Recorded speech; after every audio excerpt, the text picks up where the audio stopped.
Okay, now we're going to begin taking a look at the polar system.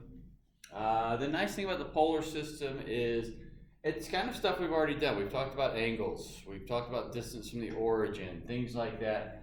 Nothing new in that respect. What is kind of new to us is a little bit of a different look. So for the rectangular system, we're used to points being x comma y.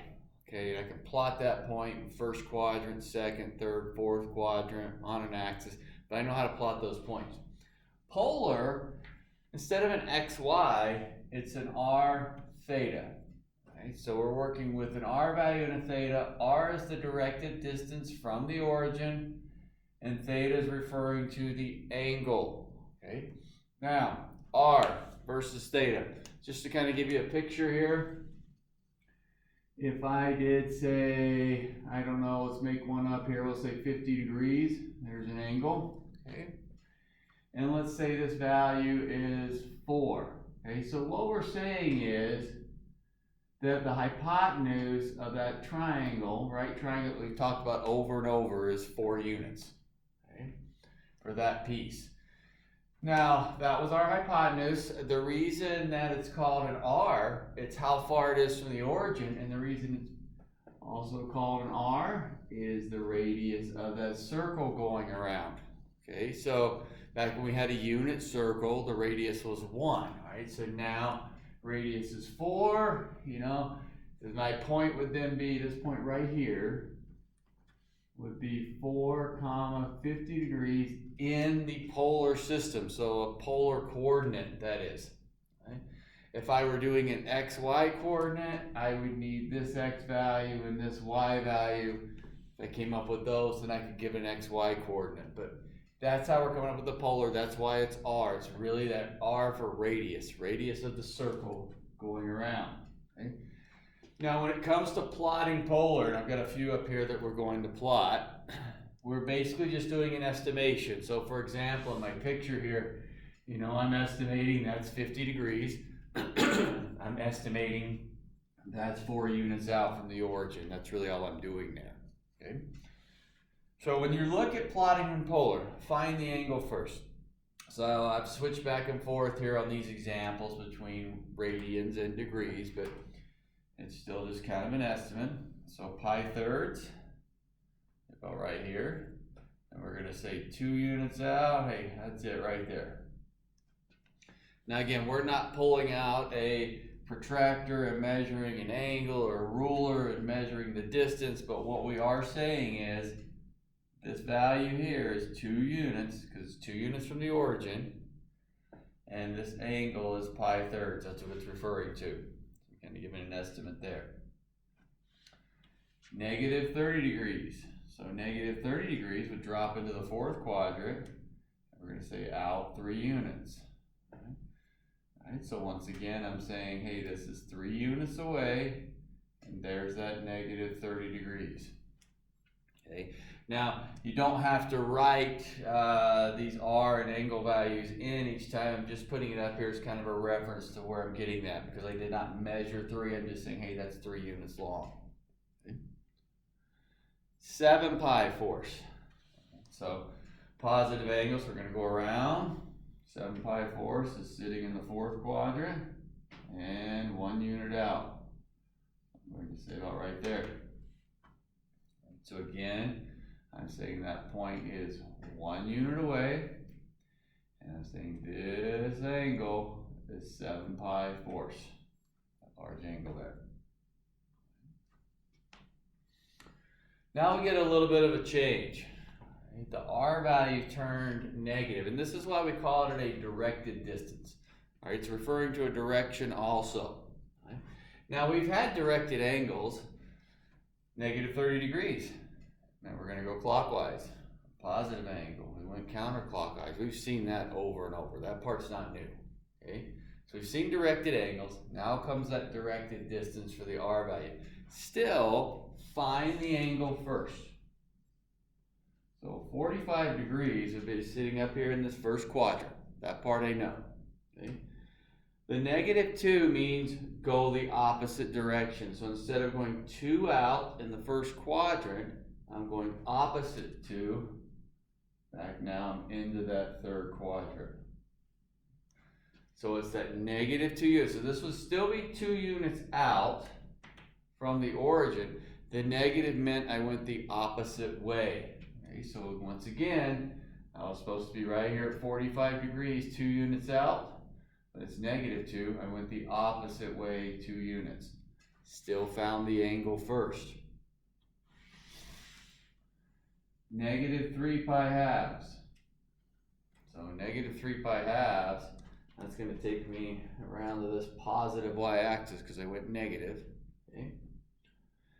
And so I should be 5 units up here, but now that r is negative, it's going to flip me back down to here. So I'm down here at this negative 5. Went the opposite way. Basically, find my angle. Pi thirds. I'm either going to go out that many units, my r value, to that angle, or the opposite way. Found my angle, negative 30, went out 3. Found my angle, 7 pi fourths, went out 1. Found my angle, 45, went opposite 2 for that directed distance. Found my angle, negative 3 pi halves, and went opposite down to that 5 piece.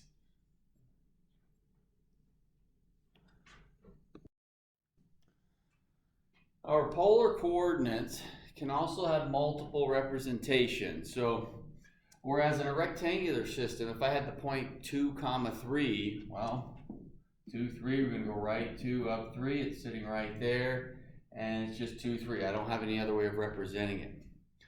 Polar, since it's using an r value and an angle, and angles you can go forward and backward around the circle over and over to get back in the same location. You can have multiple representations.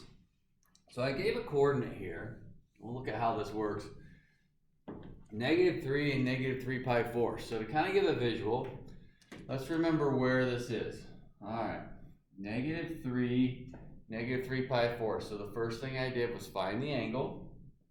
Negative 3 pi fourths, sitting here in quadrant 3. So this is where my point should be, but the r value is negative 3. So that's sending me back into that first quadrant.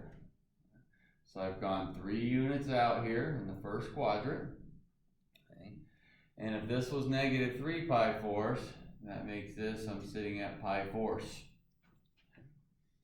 So again, negative 3 pi fourths right here. So I end up back in the first at that angle. Now look at the picture. There's one representation for it that is different than the negative 3 pi fourths. You know, I could have 3, pi fourths. I could also have 3, 9 pi fourths. Because I can go all the way around again, 2 pi, up to that 9 pi fourths, and we can go around the circle as many times as we want. 3, 17 pi fourths, that would be twice around.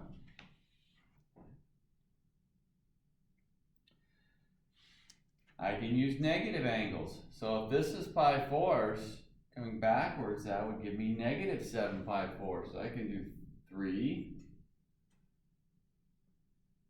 negative 7 pi fourths. I'm going to show going backwards.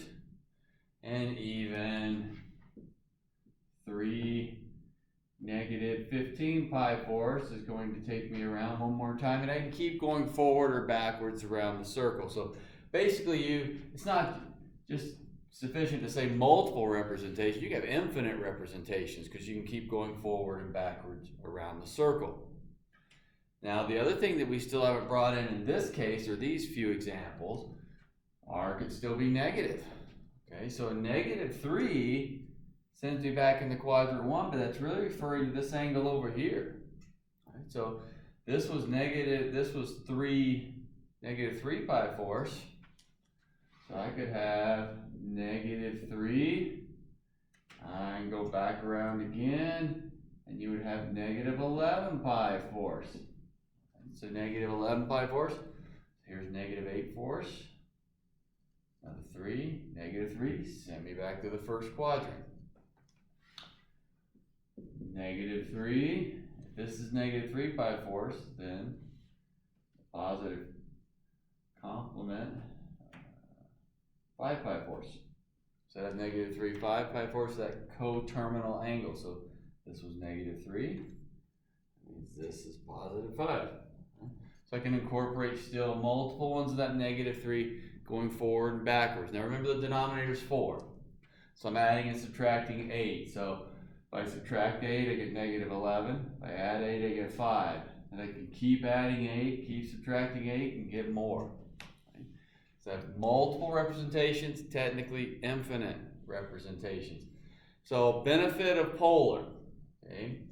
You can have all these different representations representing the same position. You know, downfall of polar a lot of times is just you're estimating where the point is because we're not bringing out any measuring tools, something like that. If you did, or you're doing it on a computer system, then you're going to get that accurate angle and measurement. But as far as just freehanding it, it's more of an estimation for what we're doing.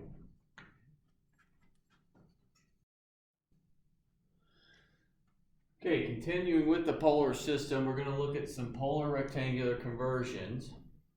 I get some items up here. X equals r cosine theta. Y equals r sine theta. R is square root x squared plus y squared. And tangent theta is y over. These are the only things that we had to convert back and forth between the two systems. Now, these aren't new.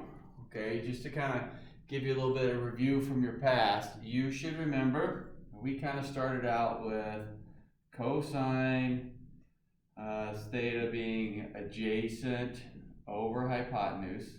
We looked at that, okay? And then we moved into a circular format. We're on the coordinate plane. And so if I had some angle here, call it theta, this was x, this was y, this was r. Now, originally it was the hypotenuse, but the hypotenuse we said, well, it's r because it refers to radius of the circle. So then cosine of theta actually became x over r because the adjacent side was always x. R is my hypotenuse. So still working with the same basic idea, all right, from SOHCAHTOA. And then if I solve this for x, this means x equals r cosine theta. So this piece right here, x equals r cosine theta, is not new. Okay? Cosine theta is x over r. You get it back in that format. Sine theta is y over r. So if I bring the r over, same idea here. My triangle, sine theta, y over r. This is the Pythagorean theorem, just a different look of x's and y's and r, but you used it a lot of different times. X squared plus y squared is r squared. I just haven't solved for r up there using the square root. And then there's the tangent, y over x, opposite over adjacent. So these guys aren't new. Maybe a little bit different format than what we're used to seeing, but not a new concept there. It's a little bit different look. Okay? Now those 4 items are all that we have for converting back and forth between rectangular and polar. So we're first going to look at some coordinates here. So I'm wanting to transform this coordinate, polar coordinate, √3 pi 6, to rectangular. Now, you don't have to actually draw it out each time, but one of the things I would stress is kind of visualize where it's at. So pi 6 out √3, roughly right there. A lot of times where we make our mistakes is in the positive and negative sign. And if I know what quadrant that point's sitting in, then that means I know what my signs are. So since it's in quadrant 1, I know x is going to be positive and y is going to be positive. So I'll set it up. X is r cosine theta, which is √3 cosine pi 6. And that's something we can evaluate. I know the cosine of pi 6. Cosine of pi 6 is √3 over 2. Yeah, we're back to those special values again. So this would give me then 3/2.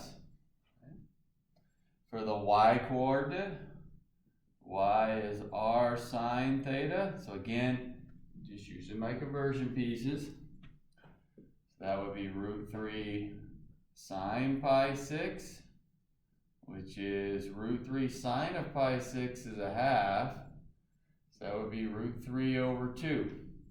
So this means now my rectangular coordinate, here's the x value, here's the y value. So this point right here would actually be 3/2 root 3 over 2.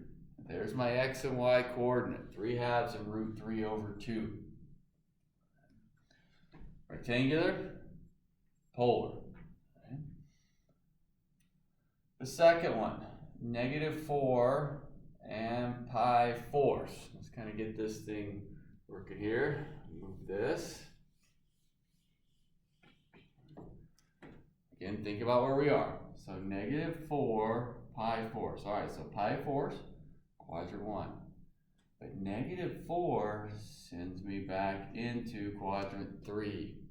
So this means both my x and my y are going to be negative because I'm sitting in quadrant 3. Here we go. R, or x equals r cosine theta, which is -4 cosine pi fourths, -4 root 2 over 2. That would be -2 root 2. Y, r sine theta, -4 sine pi fourths.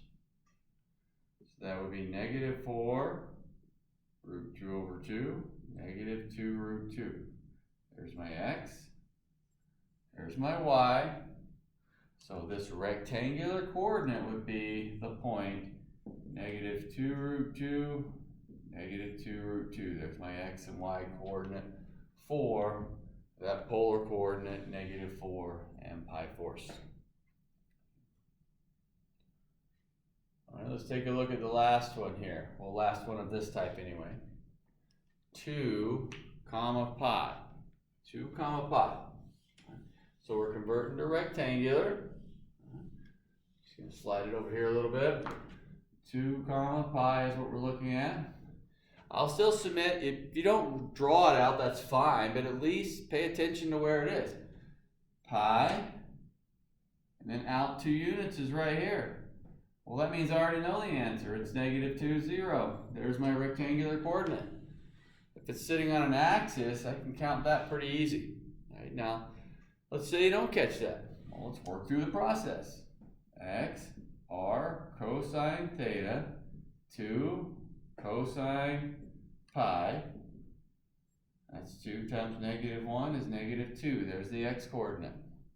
Y, r sine theta, 2 sine pi. The sine of pi is 0. There's where the 0 is coming from. But I will submit, we've said this all along in our class that number 1 rule, as far as trig, make sure you know where you are. Well, if I know I'm on that axis, that sure helps me out. If I know that I'm in the first quadrant, like the first one we did, I know both x and y are positive. We tend to make a lot of mistakes down here when it comes to signs, positive and negative signs. If we can pay attention to where we are, that's what's going to help us. Let's go the other way, convert to polar. So for a polar coordinate, I need both r and theta. So I need to know what the r value is, distance from the origin, and I need to know the angle this is located. Now, let's kind of picture where this is. -1, 1. Okay, -1, 1. So we're out right there. So I'm in quadrant 2. Now let's kind of figure out where I'm going to get this r and theta from. We've done this many times. Different look here. There's my point. So that's -1 and that's 1. Well, that makes this root 2. That's the Pythagorean theorem. And that's what we have right here. R is the square root of x squared plus y squared. So if I write it out, r would be the square root, -1 squared plus 1 squared, which is the square root of 2. So there's my r value. My angle. My angle. You can technically use cosine or sine because you know r. So in other words, cosine of theta would be negative 1 over 2. Sine of theta 1 over root 2. Excuse me, cosine is negative 1 over root 2. I usually just use tangent. I don't think tangent's necessarily better. I just kind of gravitate back to this and use what's given. Some of you are more familiar with sine or cosine versus tangent. Well, by all means, use one of those two.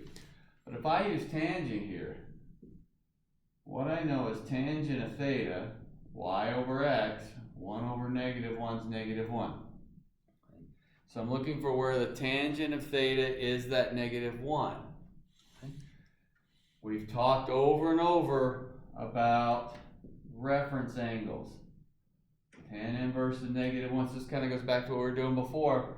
That means I've got a reference of pi fourths. Now think about where I am. I've got a picture here showing me quadrant 2, or I've got in my mind I'm in quadrant 2. That pi fourths reference in quadrant 2 is 3 pi fourths. There's my angle. So my point is root 2, 3 pi fourths. There's this point right here. Here's my value.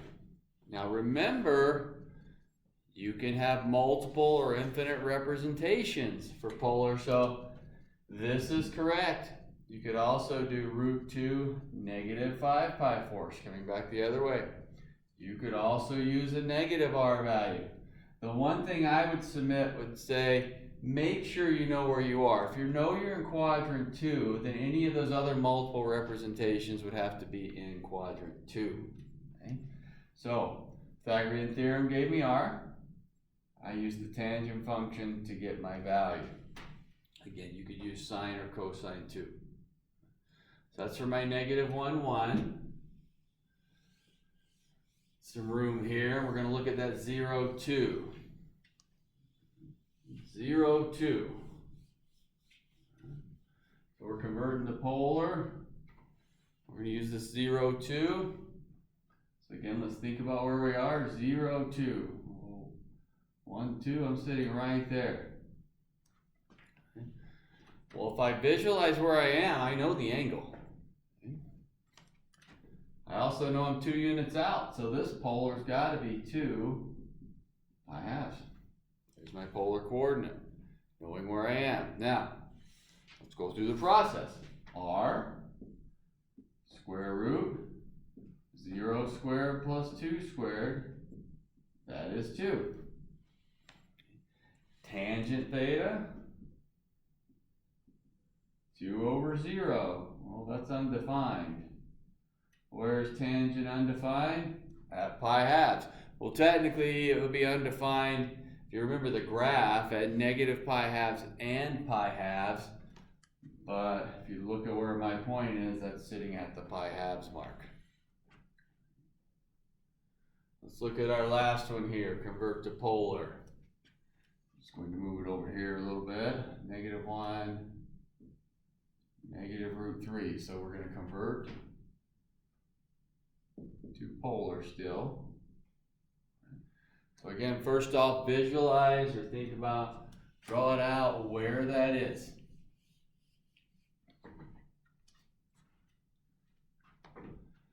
And you should be thinking third quadrant. Because I went negative 1, negative root 3. There's my third quadrant. R value is that Pythagorean theorem. Square root, negative 1 squared plus negative root 3 squared. Let's see, that's 3. 1's 4, square root of 4 is 2. There's my R value. I know it's 2, comma. Now I need my angle. I'll take a look at the tangent. Tangent theta is negative root 3 over negative 1. That's just a positive. So basically theta is the tangent inverse positive root 3. My reference angle, we're back to our basics. My reference angle would be pi thirds. Give me a tangent value of root 3. If my reference angle is pi thirds and I'm sitting in the third quadrant, that's going to be a 4 pi thirds angle for that polar coordinate, 4 pi thirds. The only difference sometimes we run into here would be if we end up with something that doesn't yield a special value, well then we're back on the calculator. We can do the inverse function on the calculator to come up with what angle we're at. And now we're going to use these same ideas and take a look at some equations real quick. Okay, now we're going to look at using these same conversion pieces. Haven't changed anything there. But we're going to look at equations. We're going to convert the equation to rectangular. So these equations are what we call polar equations, simply because they have an r and a theta. They might only have an r or only a theta or both, but the bottom line is they're not rectangular. Rectangular to us is x and y. So that's the old form x and y equations that we've seen many, many times. So what I'm trying to do is take this guy, any of them, put them in terms of x and y to get the rectangular. So we'll take a look at this one first. R equals 2. All I have to work with are these guys, these 4. Well, the only thing with just an r is the third one. So this would mean that square root x squared plus y squared is 2. Now that's correct. Nothing wrong with that answer. A lot of times you'll see the radical go away, so I'd have x squared plus y squared is 4 for that rectangular equation. Now if you think about it, it should make sense. Okay? What is r value of 2? That means I'm going out 2 units. Well, I wasn't given an angle. Well, that means I'm going out 2 units in every possible angle. So if I'm going out 2 units in every possible angle, it's actually creating a circle with a radius of 2. Now look at your equation. Circle equation. Center 0, 0, radius 2. Theta pi thirds. The only one with just theta is tangent. So that would mean tangent of pi thirds is y over x. Well, the tangent of pi thirds is root 3. I can actually evaluate that. So this would be my correct rectangular equation. A lot of times we'll see fractions eliminated. Root 3x is y. But really either answer is sufficient. R equals secant theta. Well, I look at my conversion pieces. So now I need to deal with something that has both r and theta. And that gives me my first 2. But there's no secant up there. So I need to get it in a form I can work with. Okay? All along, we have taken secant and we've changed it to cosine. No need to change now. We're just kind of sticking with what we've done. Besides, I need a cosine, not a secant, to work one of these. When I look at it, if I multiply both sides by cosine, r cosine theta is 1. That means x equals 1. So our cosine theta was x. Our fourth one there, r equals 4 sine theta. You know, the downfall is right here.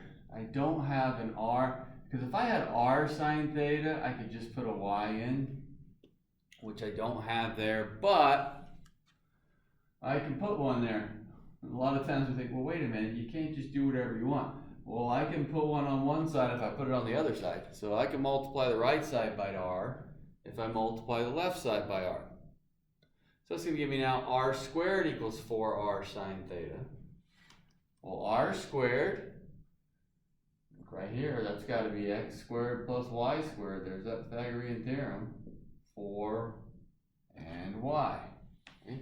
Now this is correct. Okay. If you do a little work on completing the squaring things, you can kind of see what this is going to look like. This is sufficient for an answer, but I'm going to go ahead and complete the square here. If I bring the 4y over, half of 4 is 2, squared is 4, add 4 to both sides. So I'm looking at x squared plus y minus 2 squared is 4.